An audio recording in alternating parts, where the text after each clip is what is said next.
여러분 반갑습니다. 복돼지 주식 투자입니다. 자, 오늘은 보조 지표 중에서 볼린저 밴드에 대해서 공부해 보는 시간을 갖도록 하겠습니다. 이 볼린저 밴드 같은 경우는 어떻게 보면 상당히 좀 활용도가 높은 상당히 유용한 지표입니다. 그렇기 때문에 볼린저 밴드 같은 경우는 제가 오늘 좀 강의를 좀 해드리고요. 그리고 나중에 또 추가적으로 또 이 고급적인 그런 강의까지 또 해드리도록 하겠습니다. 자, 오늘은 이제 볼린저 밴드에 대해서 좀 알아보고 좀 일부 좀 활용을 좀 해볼 건데요. 이 볼린저 밴드 같은 경우는 이 볼린저 밴드만 보면 되는 게 아니라 볼린저 밴드뿐만 아니라 이제 하단에 또 다른 지표들도 볼린저 밴드가 변동성 지표이기 때문에 뭐 추세 지표라든지 기타 등등의 다른 보조 지표를 가지고 참고를 해가지고 매매를 하면 좀 상당히 좀 유용하고, 실제적으로 이 볼린저 밴드를 만든 존 볼린저 같은 경우도 다른 지표를 응용하라고 했습니다. 이 볼린저 밴드 같은 경우는요, 일단은 우리가 한번 이걸 배워보려고 하면 지표를 열어야 되겠죠, 일단요. 자, 지표 설정에 지표 설정으로 들어가셔. 마우스 오른쪽 눌렀습니다. 그리고 지표 설정 들어가가지고 볼린저 밴드는 변동성 지표이기 때문에 변동성 지표 더블 클릭을 하고 적용 누르고 확인을 눌렀습니다. 자, 볼린저 밴드를 열었는데 이동평균선하고 같이 섞여 있으니까 좀 헷갈리죠, 그죠? 이동평균선은 지금 삭제를 해버리고요. 자, 거래량도 일단 삭제를 해버리겠습니다. 왜냐하면 어차피 여러분들이 볼린저 밴드를 사용을 한다고 하면 다른 지표도 곁들여서 사용을 해야 되기 때문에 다른 지표를 다 보면 되거든요. 보지표를 밑에 열어놔가지고. 그래서 거래량 지워버리고 지금 볼린저 밴드만 열어놨고요. 요 밴드가 어떻게 구성이 되어 있냐면, 이 볼린저 밴드 같은 경우는 표준 편차를 이용을 했어요. 이 표준 편차라고 하는 거는 평균을 중심으로 자료가 얼마나 퍼져 있는지를 나타내는 대표적인 수치, 그걸 가지고 이제 이 보조 지표를 적용한 겁니다. 이거는 이제 이 주가의 이제 중심값, 이동평균선을 중심으로 해가지고 상한선과 하한선의 밴드가 구성이 되는데, 요 값이 표준 편차로 구성이 되어 있다는 건데요. 한번 환경 설정으로 한번 들어가 보겠습니다. 자, 더블 클릭을 하게 되면 유한타증권 기준으로 더블 클릭을 하게 되면 이 차트 환경 설정이 나오고 볼린저 밴드가 있는데, 이 볼린저 밴드의 이 조건 설정에 보시면요, 기간이 있고 승수가 있습니다. 이 승수 같은 경우는 볼린저 밴드의 핵심이라고 보면 되겠고요. 요 기간 같은 경우는 여러분들이 좀 이제 잦은 매매보다는 좀 긴 호흡으로 좀 매매를 하고 싶다고 하면 기간을 이렇게 늘어주면 됩니다. 240일선 이렇게 늘어주면 되고, 만약에 기본값은 20으로 돼 있는데 나는 좀 더 빠른 신호를 원한다 하면 기간을 11선이나 좀 낮춰주면 되고요. 기본으로 21선으로 돼 있고, 21선 지금 이제 단순 이평으로 돼 있고요. 지수 이평 같은 경우는 최근의 값을 가지고 가중치를 둔 그런 이제 이평인데, 이걸 놔도 되고, 이제 단순 이평으로 일단 기본값으로 설정이 되어 있고요. 그리고 가격 같은 경우도 종가 기준으로, 이동평균선이 원래 종가 기준으로 하는 거잖아요. 근데 이제 유한타증권 HTS 같은 경우 기본 설정에 고가와 저가, 종가를 3으로 나눈 값을 가지고 설정을 해놨는데, 저는 고가와 저가, 종가를 3으로 나눈 값을 좀 선호를 하기 때문에, 자, 가격은 이렇게 설정을 하고, 이거 종가를 하더라도 아주 큰 차이는 나지 않습니다. 20일로 할 경우에는요. 이렇게 이제 설정을 해놓고, 여기서 이제 중요한 건 뭐냐면, 볼린저 밴드는 이동평균선을 가지고 값을 보려고, 중간값을 보려고 하는 건 아니에요. 상한선과 하한선이 상당히 핵심이라고 보면 되기 때문에 상한선의 선 굵기를 가지고 좀 굵게 합니다. 3포인트로. 중심선은 뭐라고요? 표준 편차를 이용을 해야죠. 상한선이 결정이 되고 하한선이 결정이 되기 때문에, 중심값 같은 경우는 이동평균선이 단지 이동평균선입니다. 이동평균선이니까 당연히 지지와 저항의 역할은 하기는 하는데, 이동평균선을 21선 하나만 보면 안 되겠죠. 그거는 바보 같은 짓이고, 다른 이동평균선도 다 참고를 해야 되기 때문에 이동평균선은 따로 또 봐야 됩니다. 이동평균선이 나쁘다는 게 아니라 볼린저 밴드를 볼 때는 우리가 밴드를 봐야 되는 거지, 이동평균선은 밴드 값을 가지고 설정을 하기 위한 값이라는 거죠. 그래서 요거는 굵기를 좀 낮춰서 1포인트로 설정을 하겠습니다. 그리고 하한선은 중요하기 때문에 또 3포인트로 굵게 지정을 하고요. 이 색깔은 여러분들이, 상한선과 하한선은 색깔은 여러분들 이쁘게 여러분들 원하는 대로 하면 되겠고요. 일단 적용을 하고 확인을 누르겠습니다. 그러면 볼린저 밴드가 이렇게 상한선과 하한선, 중심값을 기준으로 해가지고 표준 편차로 이렇게 구성이 되어 있습니다.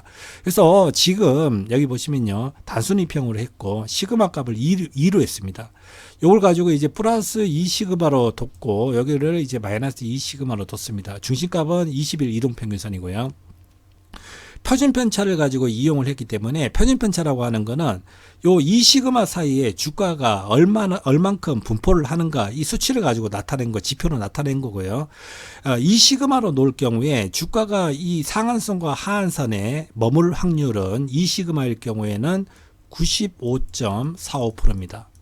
반대로 이렇게 주가가 이렇게 벗어날 확률은요. 이렇게 벗어날 확률 여기도 이제 하단 잠깐 벗어나죠. 이렇게 벗어날 확률들은 4.55%입니다. 주가가 이 밴드 안에서 놓을 확률이 95.4%로 월등하게 높고 반대로 벗어날 확률은 4.55%밖에 안 된다. 요게 요 밴드의 볼린저 밴드의 핵심이라고 보면 되고요. 그러면 제가 여기 다음으로 환경 설정에 다시 우리가 들어가 가지고요. 이 밴드 값을 한번 이 수치를 시그마 값을 가지고요. 좀 변경을 좀 해보겠습니다. 승수를 가지고 지금 2시그마로 방금 전에 뒀고, 요걸 가지고 3시그마로 한번 수정을 해보겠습니다. 3시그마로 적용을 해 확인을 누르면요. 자, 삼성전자 차트인데 보시는 바와 같이 밴드 밖으로 거의 안 벗어납니다. 표준편차 중심으로, 표준 편차로 해가지고 중심값을 기준으로 해가지고요. 표준 편차로 구성을 해놨기 때문에 3시그마로 해놓으면 요게 이제 위에가 이제 플러스 3시그마고 여기가 이제 밑에 하단이 마이너스 3시그마가 돼버리는데 그러면 주가는 거의 상한선과 하단선에서 주가가 분포를 한다는 거죠.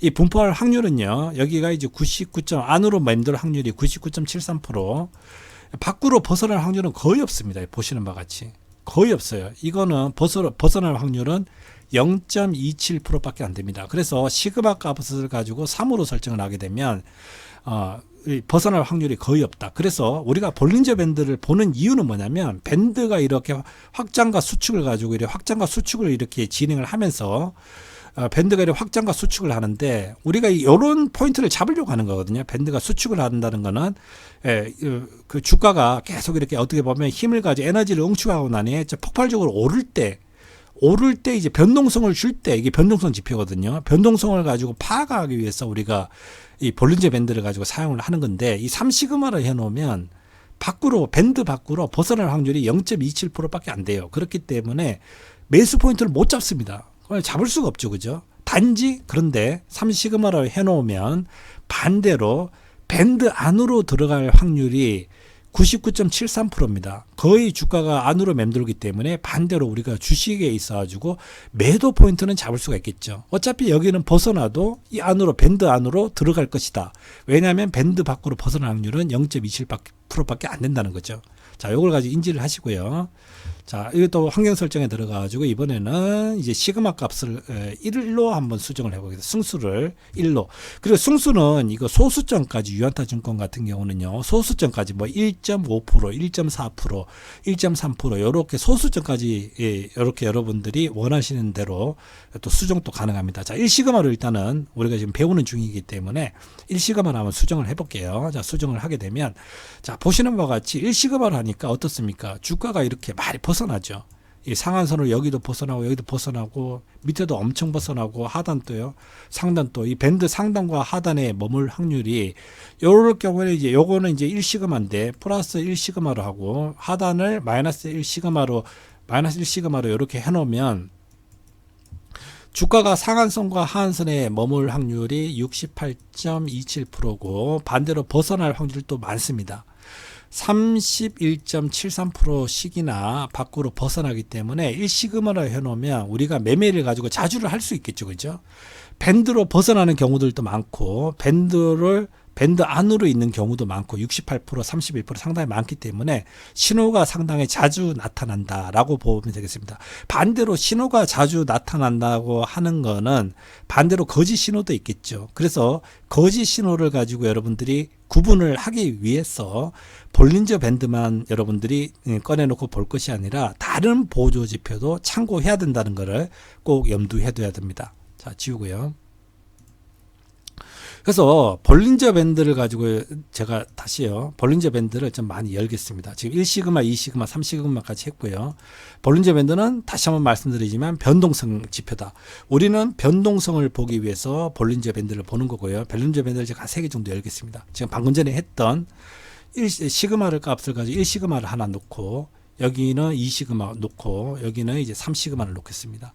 그리고 우리가 중심값을 가지고 이거 나머지는 다 지워버리겠습니다. 중심값을 이거는 그냥 하이드를 해버리고요. 또 하나를 중복되기 때문에 하이드를 해버리고, 자 여기서 이제 요 상태로 해가지고 적용하고 확인을 누르겠습니다. 그러면 자, 이 주가가 이렇게 우리가 이 중심값, 이 노란 선의 이 기준으로 이거 20일 이동평균선으로 돼 있고요. 자, 주가는 이렇게 20일 이동평균선으로 이렇게 움직이는데, 주가는 20일 이동평균선이라는 것이 내일의 주가가 만약 이쪽으로 움직인다고 하면 주가의 움직임에 따라 가지고 20일 전에 주가의 캔들은 빠지고 다음 캔들이 들어오면서 21선의 방향성이 결정이 됩니다. 그죠? 이제 주가는 계속 움직이는 거죠. 계속 움직이니까 이 밴드 역시 마찬가지로 이 중심값이 바뀌는 거잖아요. 중심값이 바뀌니까 밴드도 어떻습니까? 계속 바뀌는 거죠. 그래서 밴드가 확장하고 수축하고 확장하고 수축하고 그걸 가지고 계속 반복을 할 수밖에 없는 거고, 그 반복을 가지고 우리가 보면서 확장과 수축을 보면서 이 중심값을 보려고 하는 게 아니라 밴드의 상한선과 하한선, 하단선을 가지고 보면서 밴드의 수축과 수축에서 확장으로 가는 국면을 가지고 우리가 보려고 하는 겁니다. 그래서 이 볼린저 밴드를 보는 거고요. 그래서 밴드의 굵기를 가지고 우리가 봐야 되겠죠. 자, 지우고요. 한번 지표를 하나, 볼린저 밴드 지표를 하나 더 추가를 해보겠습니다. 자, 지표 설정에서 들어가지고요. 자, 변동성 지표에 볼린저 밴드가 있고, 볼린저 밴드 위드가 있습니다. 자, 이걸 더블 클릭을 하고, 자, 승수는 2로 돼 있고요. 이 기준으로, 이 시그마 기준으로 해가지고, 요 두께 값을 가지고 설정을 한번 적용을 해보겠습니다. 확인을 해보면, 이거는 20일 기준으로 21선 기준으로 해가지고 승수를 가지고 2시그마로 해가지고요. 2시그마로 한 값을 가지고 두께값을 나타냈습니다. 그래서 여기 보시면 요때가 이제 제일 두껍죠. 예, 제일 두꺼운 두께를 나타내는 거거든요. 두께 값까지 Y의 값이 26,000, 삼성전자 같은 경우는 1월 15일 날에 26,604원이 가장 두꺼웠습니다. 요 구간이 가장 두꺼웠고요. 요 구간. 가장 두꺼운 값을 가지고 이렇게 보면 이제 가장 두꺼운 값. 밴드가 가장 두꺼운 값을 나타내고 있고, 이렇게 이제 밴드가 이제 수축했다가 확장하는 국면들을 가지고 여러 포인트들의 다양한 포인트들이 나오거든요. 보시면 바와 같이. 자, 요거는 이제 여러분들이 처음에 보면 이제 익숙하지 않을 때 이거가 참고하시면 상당히 도움이 될 거고요. 만약에 밴드를 보는 게 익숙하다고 하면 여러 보조 지표를 하단에 열어야 되기 때문에 굳이 이 공간까지 줄 필요는 없죠. 나중에 익숙해지면 이건 안 써도 됩니다. 근데 익숙하기 전까지는 이 지표를 상당히 유용하게 이렇게 돌리는 것들 볼 수가 있어요. 이렇게 돌리는 것들을 가지고 파악을 할 수가 있거든요. 이걸 열어놓으면 같이 활용을 하면 되고요. 그래서 우리가 보려고 하는 거는 밴드가 이렇게 요거는 여기는 이제 1시그마고요. 여기는 2시그마고 여기는 3시그마입니다. 밴드가 이렇게 수축이 되고 확장이 되는 이런 국면들을 가지고 밴드만 보는 거예요. 이 중심값을 보려고 하는 게 아니라 밴드가 여기서 이제 확장이 되고, 그죠? 여기서 이렇게 확장이 되고, 수축이 됐다가 확장이 되고, 수축이 됐다가 확장이 되고, 이런 국면들 있죠. 제가 지금 표시한 것들요. 여기서도 이제 수축이 됐다가 확장이 되고, 수축이 됐다가 확장이 되고, 이런 국면들을 보려고 이 볼린저 밴드를 본다는 거죠. 이런 것들, 수축되고 확장되고, 이런 다 확장되는 국면들. 여기도 이제 수축되고 확장되는 국면들이 있고, 여기도 수축되고 확장되는 국면들도 있고, 수축되고 확장되는 국면들이 있습니다. 그러니까 볼린저 밴드를 우리가 이제 단타 매매 하시는 분들 같은 경우는 좀 상당히 어떻게 보면 좀 유용하게 쓸 수 있는 지표입니다. 예, 그래서 이걸 좀 잘 배워두시면 여러분들 활용도가 상당히 높고요. 왜냐하면 주가가 이렇게 이제 밴드가 이렇게 좀 수축을, 여기 보면 이제 수축을 여러 개 하죠. 그죠? 여기 보시면요. 밴드가 이렇게 수축을 했다고 하는 거는, 밴드가 한 대 다 모인다는 거는 주가가 이렇게 큰 움직임이 없이 이렇게 이제 횡보를 하게 되면 밴드가 수축을 해요. 에너지를 응축하고 난 후에 주가가 이렇게 밴드가 이렇게 수축을 한다는 거는 주가가 큰 움직임이 없다가 갑자기 막 이렇게 주가가 막 변동성을 나타내게 되면 밴드가 이렇게 확장을 하는 겁니다. 이렇게 확장을 해버리는 거죠. 그래서 이 볼린저 밴드 같은 경우는 이 변동성을 보려고 하는 지표라고 하는 거고요. 그래서 요 포인트를 복돼지 주식 투자에서는 무료 주식화의 회원을 모집을 하고 있습니다. 무료로 운영이 되고요. 주식을 처음 시작하시는 분이거나 아니면 주식을 오래 했다고 하더라도 기본적인 것조차 잘 몰라서 실수 많이 하시는 분들 연락 주시면 되겠고요. 교육 내용은 HTS 기초 강좌부터 시작을 해서 아주 고급적인 그런 교육까지 해드립니다. 향후에 혼자 매매할 수 있도록 교육을 해드리고요.